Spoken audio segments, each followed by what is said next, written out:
என்ன பண்ணிட்டு இருக்கீங்க? வேலை பார்த்துட்டு இருக்க. இப்ப எனக்கு என்ன பிரச்சனை? எனக்கு சாலை வாங்கிட்டு வரணும். சாலை வாங்கணுமா? ஆமா. எனக்கெல்லாம் பார்த்து வாங்க தெரியாது. நீயும் கூட வா, நீ வந்து வாங்கிக்க வேணா. சரி வாரேன்.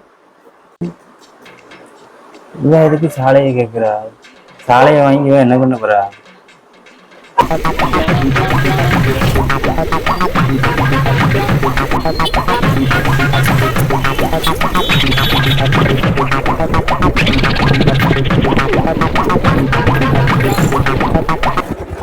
இப்ப எங்க என்ன கூப்பிட்டு போயிட்டு இருக்கீங்க? ஃபர்ஸ்ட் வண்டியை நிப்பாட்டுங்க. எனக்கு வீட்டுல 1000 வேலை இருக்கு. இப்படி என்ன ரோடா கூட்டு போயிட்டு இருக்கலையா? நீ தானே சாலை வேணும்னு கேட்டா, அதான் அந்த அந்த வரைக்குள்ள சாலைக்கு கூட்டு போனேன். அதையும் நீ பார்த்துட்டு ஒண்ணுமே சொல்லல. பிறகு ஊருக்குள்ளேயும் கூட்டு போய் காமிச்சேன். அந்த சாலையும் பார்த்துட்டு நீ எதுவுமே சொல்லல.